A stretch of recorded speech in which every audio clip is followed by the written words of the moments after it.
my people. So we're just going for the second part. The second part is all about the motion of connected bodies. So we're just speaking about the motion, part two of Newton's for 4 5. Part two is all about motion of connectedly, connectedly, connectedly, connectedly bodies.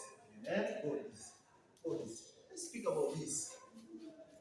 So here, in motion of connected bodies, we're just going to learn about the equilibrium forces. The first thing is about the equilibrium, equilibrium, equilibrium forces. eh. The second thing that we're just going to learn here is about the motion in vertical motion, vertical motion. And then the third thing, we're just going to learn about the horizontal and inclined cases. Horizontal, and inclined, inclined cases. So for this part two, now to see that you have just mastered about the Newton's laws, specifically in the motion of connected bodies, you need to know about these three things: vertical motion, horizontal and inclined plane, but also you need to know about the equilibrium forces when the bodies are not moving again. So let's discuss about this, the first to another, to the last. Speak about the equilibrium forces. These are just the forces on the object such that the net force on that body is just equal to zero. You don't get me. If this, let's say, if this is my table, this is the table. It's not moving, it's static. And this is the duster here. So the net forces on this duster is equal to zero. Why?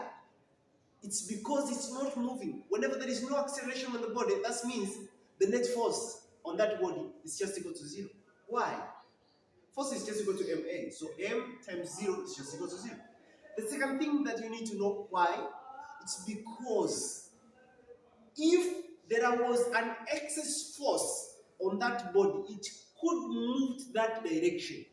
So for example, if the weight is greater than the normal reaction of the book on this duster, then this book will just fall down, will start to accelerate down.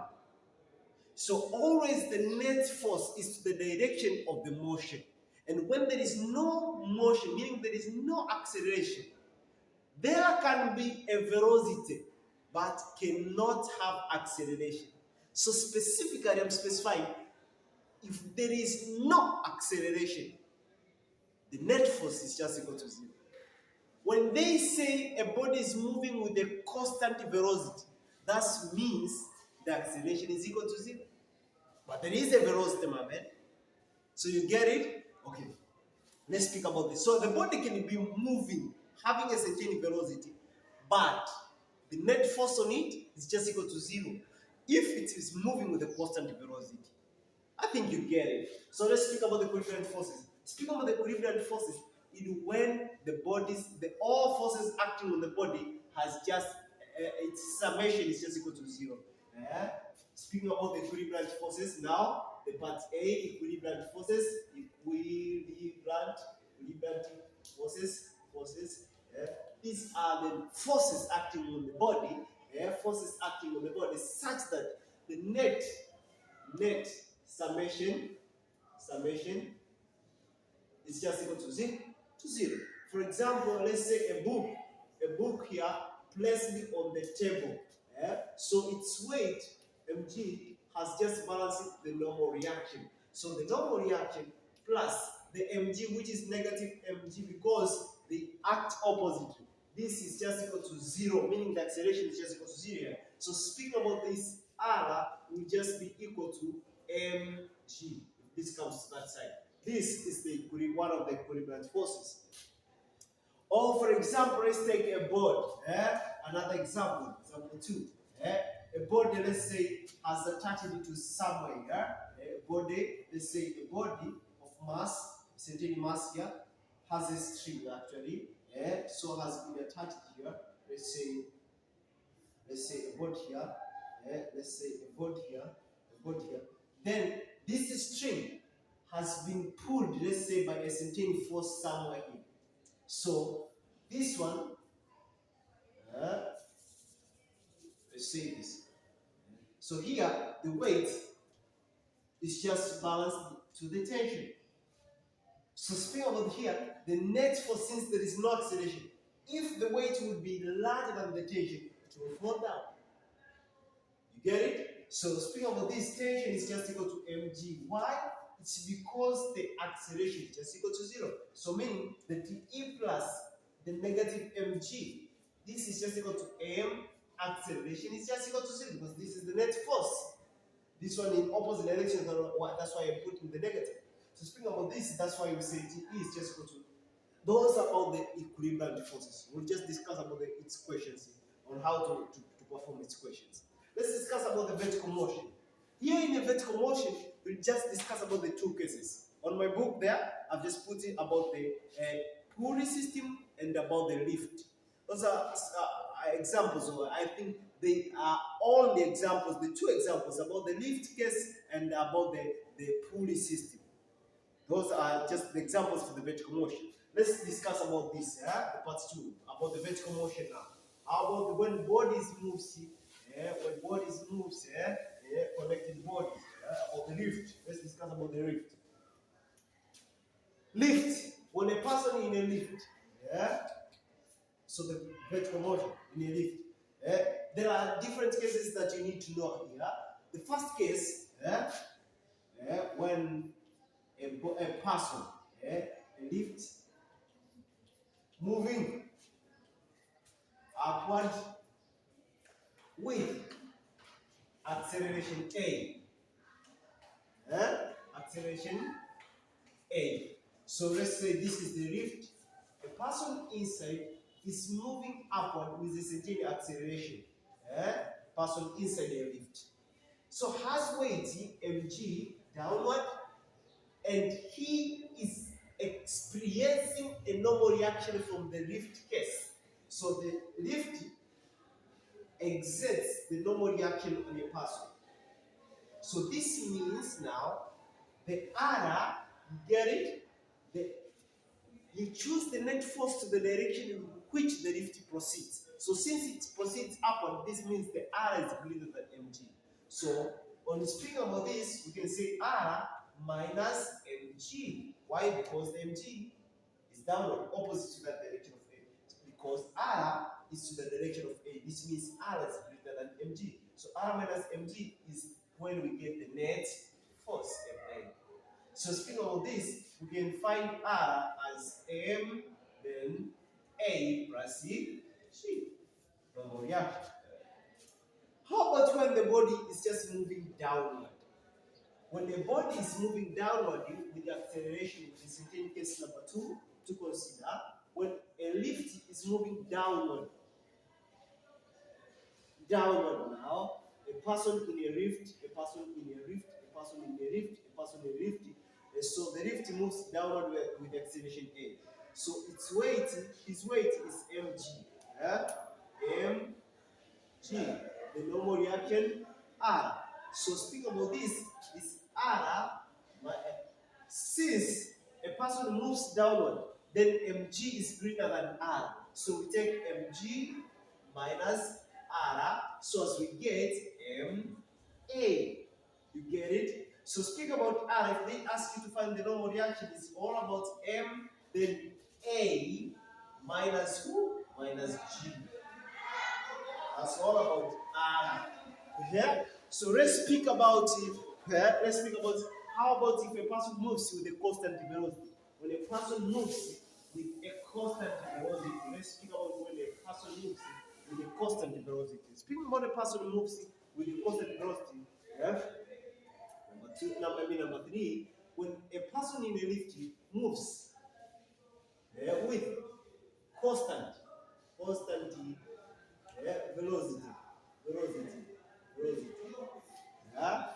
whether downward or upward, it's a constant velocity. Let's say a constant velocity. When it's moving with a constant velocity, this means acceleration is just equal to 0. And this person actually here, this person actually, the R is up and the weight is downward. So speaking about that, R minus mg is just equal to ma. And A now is just equal to 0 because the velocity is constant. Or in this case, it's the same as rest when a person just rests. So this means this is 0. So R will just become equal to mg. That's what we speak about the rift. So you need to understand about these 3 cases. They will tell you to find the normal reaction of the rift on a person, which is the same as the person exerting on the rift. So we go. About the vertical motion, how about the pulley also? Let's speak about the pulley. Pulley system. The pulley system, the motion of connected bodies. For the pulley system, let's discuss about the pulley system. Pulley system. Let's discuss about the pulley system.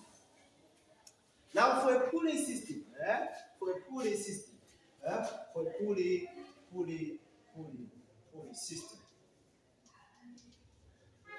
vertical motion.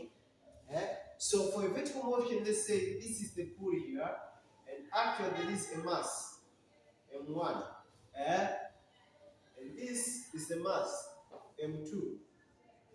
So there is a tension here, and there is a tension here, while this is the weight, M1G, and also this one has the weight, which is M2G. So speaking about this, we can just say, to get the here, most of the questions asked in this case for the connection bodies is about the tension, it's also about the common acceleration. Because as this mass moves downward, this moves in the same acceleration. So they ask you to find the tension and to find about the acceleration. Hey, note this. It's not about a formula here. It depends on the case. So never claim about all formulas that we are driving here on the motion of connected bodies. Never claim about them.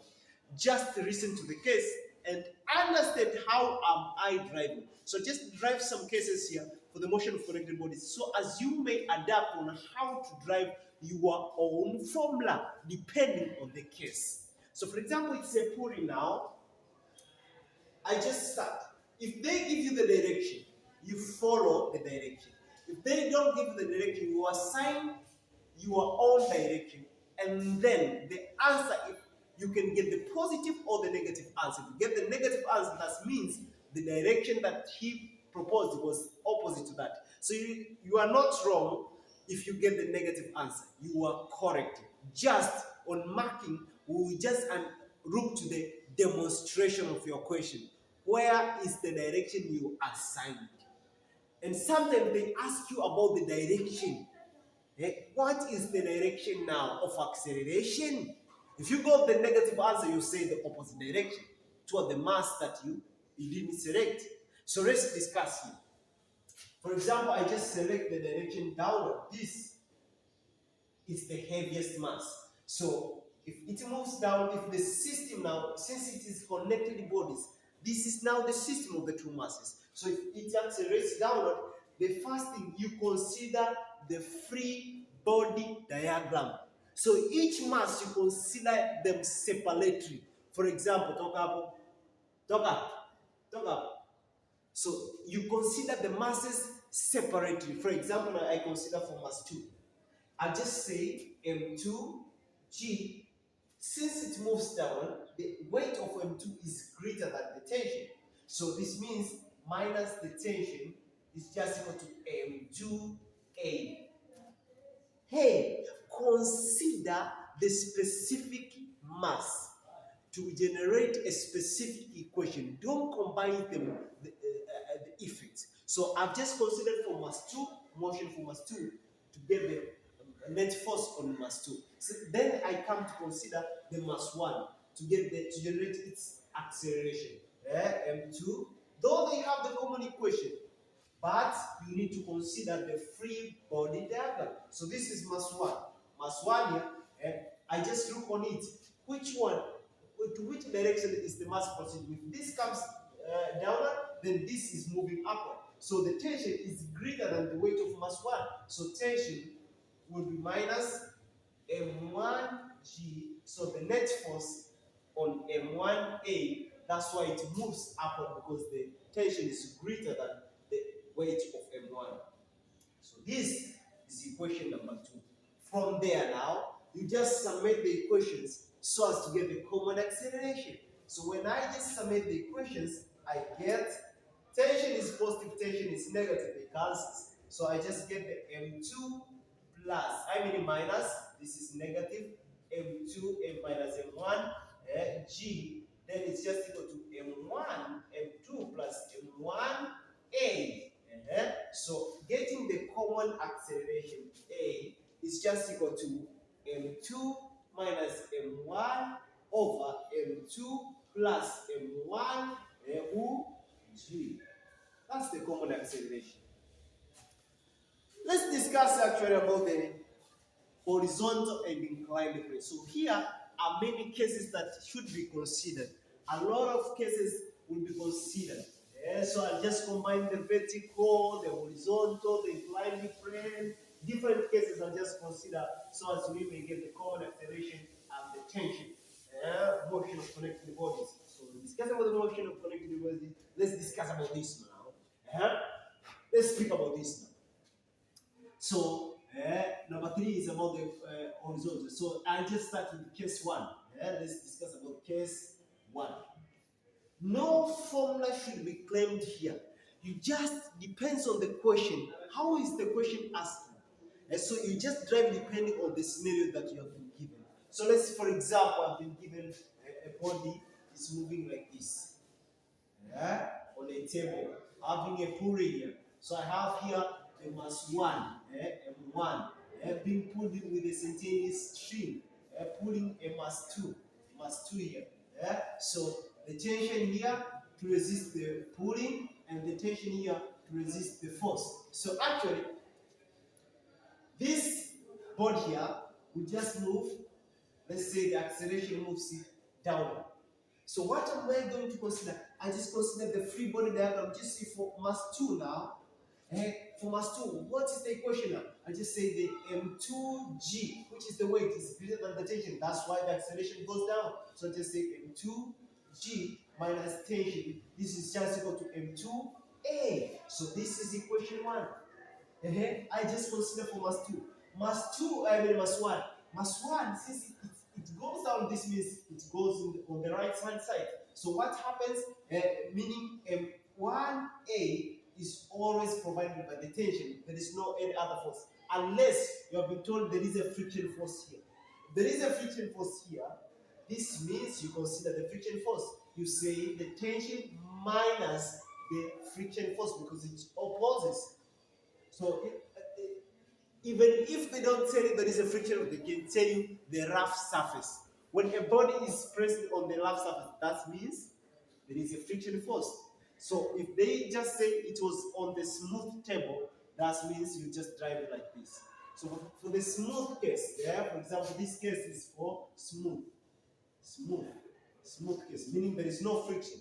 So you can just find the common acceleration by summing up your equations.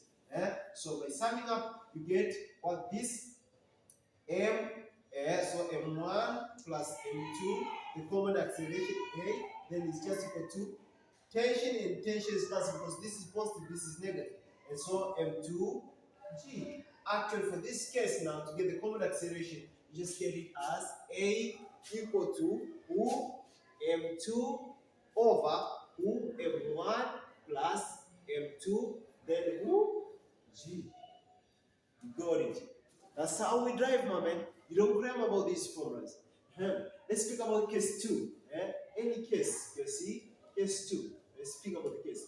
These cases is just for smooth, meaning there is no friction force on this case. For example, if you have been given this one, let's say here, here we go. So, for example, you have the inclined plane here. So you have a certain mass here. It's being pulled in by a certain mass here. So this is M1, let's say, and this is M2. So you just assign the direction for the tension. Tension is always opposes the motion. So this is tension to E, this is tension to E. So when this is inclined at certain angle theta, what is the weight pulling down will be M1 G sine of theta. You know about it, you standard it in form 3.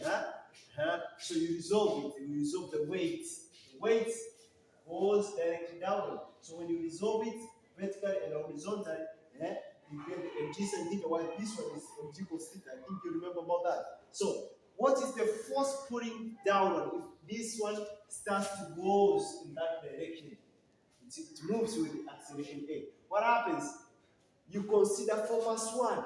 So for mass 1, what happens for mass 1 is m1g sine theta is so greater than the tension, which is now giving m1a. This is equation number 1.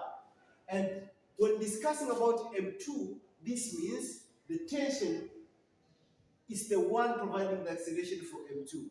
So tension is just equal to m2a. And this is equation number 2. So speaking about this, we can just submit the equation 1 with the equation 2. You get the common acceleration.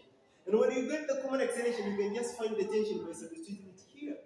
So let's submit this one to the positive, cancel the negative. So m1g sine of theta would just be equal to m1 plus m2 what? A. And so this means A, the common acceleration is just equal to m1 g sine of theta over m1 plus m2. That's what is happening. Let's discuss about another case. Case 3. It depends on the type of the question that has been described. So you don't claim this formula. Never claim about this formula. So Newton's is very simple. And you get your A's, your marks so free. Newton's mechanics is very, very simple. So let's discuss about the case number 3, for example. Case number 3. Let's say you've been given the inclined plane and the vertical. So this is the pulley. Now you have the mass here, centering mass, with the centering tension. So let's say this is mass 1. The same string attaches the centering mass here. Let's say mass 2.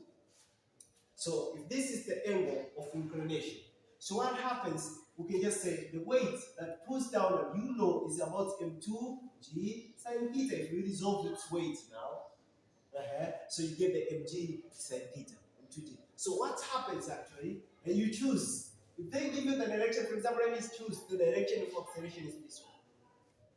If they don't choose for you, you just select and you solve your question. And finally, if you get the negative, that means the direction was opposite. And for the case like this, you don't know which one is most heavy. The most heavier means the acceleration will fall to that direction. For example, this one or this one. So let's discuss about this. This is M1. So you just consider, I just repeat this. You consider the free body diagram. This means you consider mass 1 for mass 1 generating its equation. Then after you finish generating its equation, you discuss about the mass 2. You consider the net forces on mass 2. And then when getting the two equations now, you can submit to get the common acceleration. Though they have the common acceleration, you should never generate the same equation, the equation for both of them. You just generate the individual equations. Let's move on. So for example, if this is mass 1, I just consider for just mass 1, the net force, what is the net force acting on this? There is a weight, which is m1g, and there is a tension. So since it moves in the direction of the weight, this means m1g is greater than the tension. So you should minus it to get the remaining one, which is the net force on mass 1 and 1a. This is equation number 1. And when I'm just discussing about this now, it's about the, if it moves that direction, this means also moves that direction. This means the tension is greater than m2g sine of theta. So this one will just be m2a. So this will be equation number 2. So discussing about this now, to get the common acceleration, you just summate, you just summate. So this one and this one cancels. I get m1 plus plus m2 plus m2 sine of theta. G is common for all of them, G. So it's just equal to m1 plus m2 a. So to get the common acceleration, actually, I just say acceleration will just be equal to m1 plus 2 plus m2 sine of theta, then over m1 plus m2, then brackets g. That's all about the acceleration in that case. You can also be given another case, the fourth case. Let's discuss about this one. Then case 4, you just be given another case. Then case 4, let's discuss about this one. Then case 4, for example, given case 4, let's discuss about case 4. Another case, you can just be given, for example, another case. Let's see case 4. Just be given horizontal connected to vertical. Discuss it. You can just be given, let's say, this. So you have the inclined plane, all the inclined planes. So you have the mass 1, and this, the mass 2. So this is theta, this is beta. So this is m2 g sine of beta, and this is m1 g sine of theta. So what happens? It depends on the direction. This is the direction of motion, acceleration A. Now you just consider the single body, free body diagram. So we just say m1 g sine of theta minus who? Minus the tension. Tension. If there would be the friction force, we could also minus the friction force. But for this case, we just consider for smooth. So we just consider another time on friction force. So minus the tension will just be equal to m1a. So just rewrite the equation for body 1. So let's talk about body 2. Since it moves in that direction, then this one moves up. And so this means the tension is greater than the weight, the component of the weight. And so tension minus m2 g sine of beta is just equal to m2a. And this is equation number 2. So speaking about this, you can just submit this equation and say this one cancels with this one. And so we can just say m1 g sine of beta is just equal minus this m2 g sine of beta. Oh, this is sine of theta now, which is positive, sine of theta. So minus of beta is just equal to m1 plus m2 a. So what happens, my man? It's just equal to a. You can just say a is just equal to m1. Let's make it the common. The common is g. So m1 is sine of theta minus m2 sine of beta. This is g over m1 plus m2. That's all about for the case like that. You can also consider another case, let's say case 5. Case 5. It depends on the type of the question, how the examiner has designed the question. So don't mess up. Don't say, let me design something. Fantastic. Let me say I have the three bodies here. So I have here a pulley and I have here a pulley. So I have a mass here. Let's say this is mass 2. It's put this way and this way. So I have here a body of mass, let me say mass 3, mass 1. While I just have a body here of mass 3. So the acceleration, let me decide whether the acceleration moves to this direction.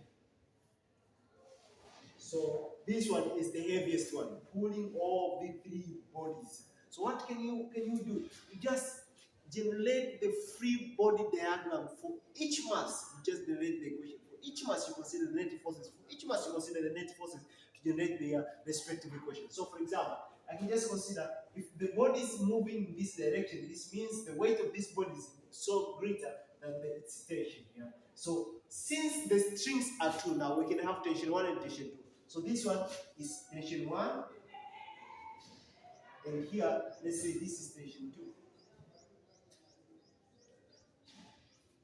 2. Tension depends on the nature of the string. So if you have the two tensions, they have different they are made of, if you have the two strings, means they have two different tensions. So, for example here, for mass 1, I can just say M1G minus the T1 will just be equal to M1A. This is equation 1.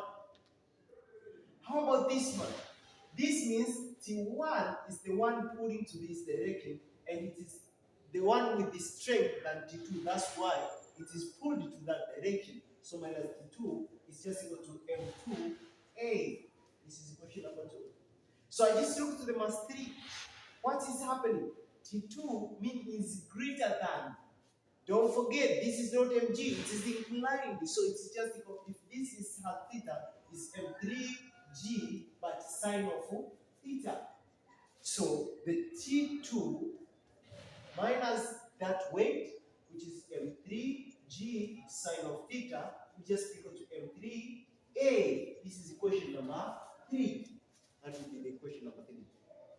So let's speak about this. Let's speak about this now. How can we get the common acceleration actually? For the common acceleration now, what happens for the common acceleration? For the common acceleration, you just submit the 3 equations. Common acceleration now, you submit these equations so as you get the effect. So what happens? You just say this one is negative when summing them. This one is positive T1. Negative T2, positive T2.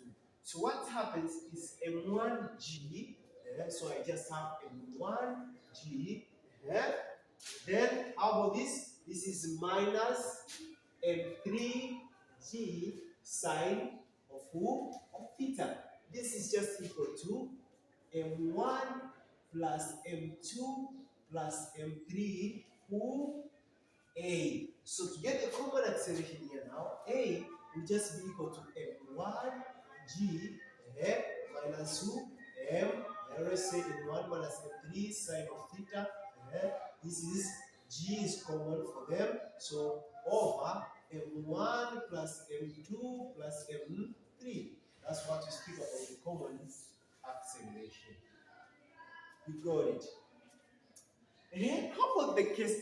It depends on the design of the question. So that's all about the motion of connecting bodies. So you need to know about the motion of connecting bodies. This is part number 2 of Newton's laws of motion for Form 5. Got it. So I'm just going for the third part, which is now the law of conservation of energy and momentum. And hey, get clear about the third part, because a lot of questions comes from these 7 cases that I'm going to teach you in the third part. Don't miss out this part. Boy, I'm signing in.